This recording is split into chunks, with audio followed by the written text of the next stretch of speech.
इसके पहले हम परमेश्वर का एक गुण उसके बारे में देखेंगे।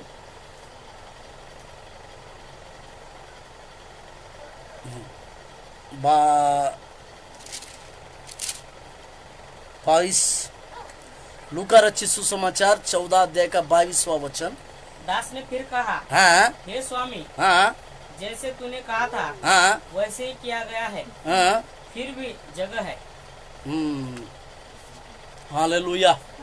आज हम परमेश्वर का एक ऐसा गुण देखने जा रहे कि लोगों के साथ मिलकर अपने लिए लोगों को लाकर उनके अपने सुख में, अपने खुशी में लोगों को शामिल कराने वाला परमेश्वर।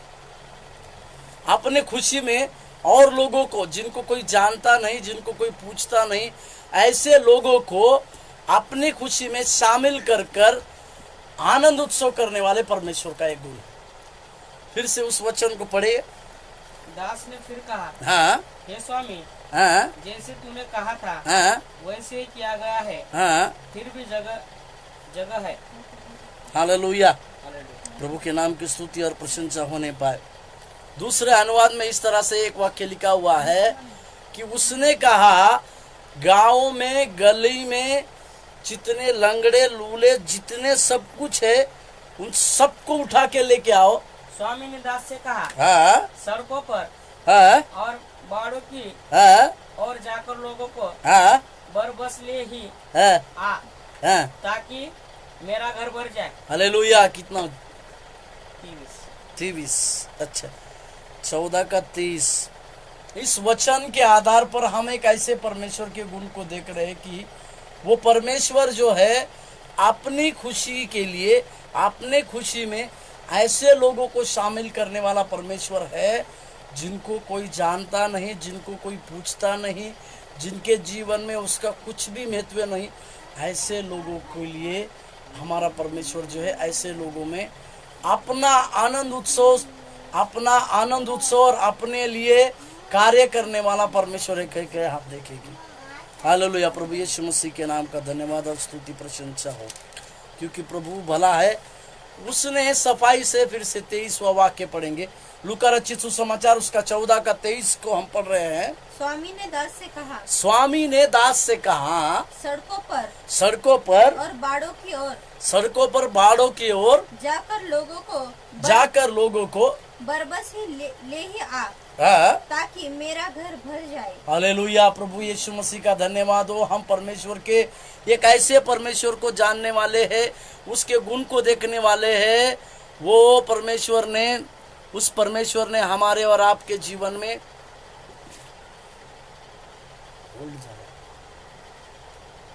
उस ऐसे परमेश्वर के बारे में हम देख रहे हैं कि अपने खुद के आनंद में वो और लोगों को शामिल करने वाला परमेश्वर है। हालेलुया। और इस कहानी को आप जानते हैं कि उस एक धनी ने अपने बेटे का शादी का न्योता अपने बेटे के लिए एक बड़ा भोज को रखा, और बड़ा भोज रखने के बाद उसने कुछ लोगों को इनवाइट किया था, कुछ लोगों को निमंत्रित किया था। निमंत्रण करने के बावजूद अभी वो जब खाने का भोज पका है अपनी भाषा में और हमारी सबकी भाषा में, बिरयानी के बड़े बड़े हंडे बढ़ रहे हैं, बड़े बड़े बर्तन हैं, उसमें चल रहा है, पक रहा है, और कई एक लोगों को इनविटेशन दिया गया है। एक मैं वचन को पढ़ने के लिए आपको चाहता हूँ। लूका रचित सुसमाचार उसका 14 अध्याय और 16 का दूसरा भाग पढ़िए सिर्फ। किसी मनुष्य ने बड़ी सेवनावर की और बहुतों को बुलाया। क्या कि 16 का दूसरा भाग। किसी मनुष्य ने हाँ बड़ा भोज दिया हाँ और बहुतों को बुलाया। बहुतों को, एक व्यक्ति ने को इनविटेशन दिया, इसका मतलब वो सादे सुदे लोगों को नहीं बुला रहा है, वो बहुत खास लोगों को बुला रहा है। हमारे इधर शादी विधि, हमारे यहाँ पर शादी होती है तो सब लोग खास लोगों को इनवाइट किया जाते हैं। अभी सब लोगों को इनवाइट करने के बाद और उसका खाना बन रहा है, खाने के इधर सब कुछ बड़े बड़े पकवान वो तैयार कर रहा है, और हालत क्या होगी, कोई आने को तैयार नहीं। उनका कारण क्या है, इसके लिए प्रभु यीशु मसीह ने कहा 24वां वाक्य, उसी अध्याय का 24वां वाक्य। क्योंकि हाँ मैं तुमसे कहता हूँ कि हाँ उन आमंत्रित लोगों में हाँ से हाँ। कोई मेरे भोज को न छे- उस आमंत्रित लोगों में से कोई भी मेरे बोझ को ना चखेगा। इसका अर्थ क्या है मैं आपको बताता हूँ। जो लोग निमंत्रित किए गए थे उनमें से एक भी उस भोजन में से खाना नहीं खाएगा। इसका मतलब परमेश्वर ने जितने लोगों को उस व्यक्ति ने जितने लोगों को इनवाइट किया था, जो इनवाइट किया था, वो सारे इनवाइट करने किए हुए सारे लोग जो है वो उस भोज में नहीं आ पाए, वो रिजेक्ट किए गए। हम वो परमेश्वर के गुण को देख रहे कि वो अपना आनंद उत्सव गरीब लोगों में और जो जिनको कोई पहचानता नहीं ऐसे लोगों में मनाने वाला परमेश्वर है। अभी मैं आपको उनके कारणों को बता रहा हूँ।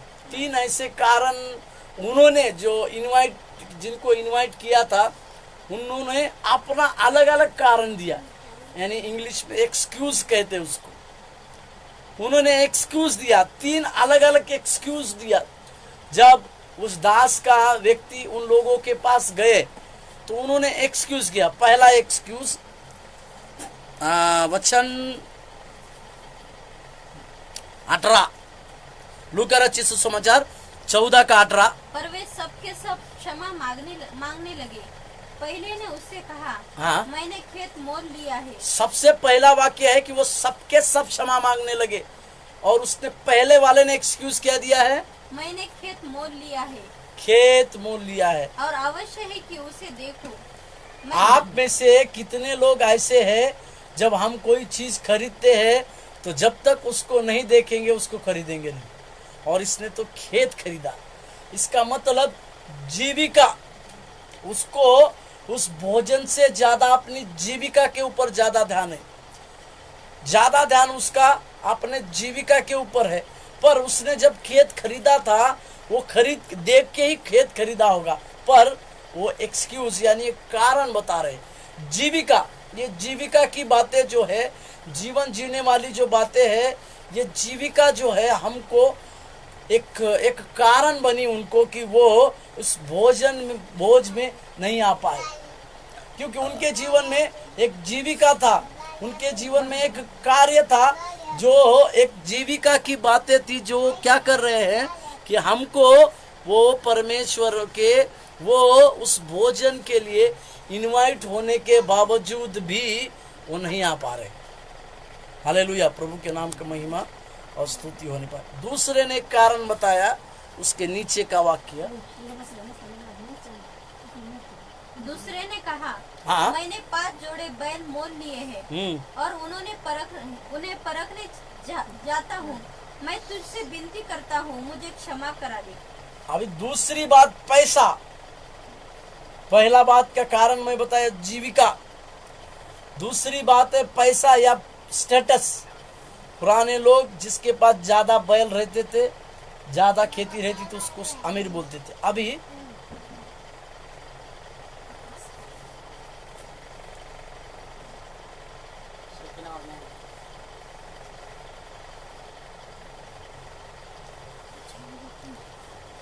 दूसरा बात, उसने 5 जोड़ी क्या लिखा है, 5 जोड़े हाँ। बैल मोल लिए हैं हाँ। और उन्हें परखने जाता हूँ। इसका मतलब जब वो बैल को लिया तो उसको परखने के लिए गया ही होगा, उसको वो देखने के लिए गया ही होगा। पर उसने एक अलग सा कारण दिया, वो है पैसा। पैसा जो है हमको वो भोज में आने के लिए, वो भोज में रहने के लिए दूर करता है। मैं आपको बताता हूँ, पैसा जो है हमें परमेश्वर के राज्य में भी आने के लिए रोक का कारण है।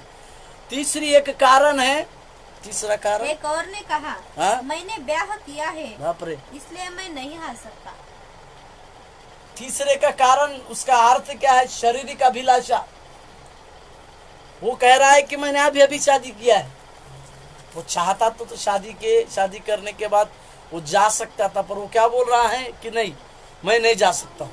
इसका मतलब शारीरिक अभिलाषा, शारीरिक अभिलाषा सबसे पहले जीविका आ गई, इसके चलते वो उस भोज में नहीं जा पाए। दूसरा पैसा, और तीसरा शारीरिक अभिलाषा। ये तीन ऐसे कारण थे जिस कारण के चलते वो लोग जो है इस भोज में शामिल नहीं हो पाए। हालेलुया, प्रभु यीशु मसीह का धन्यवाद हो। इसीलिए परमेश्वर का धन्यवाद हो कि उसने हमें कैसे बुलाया।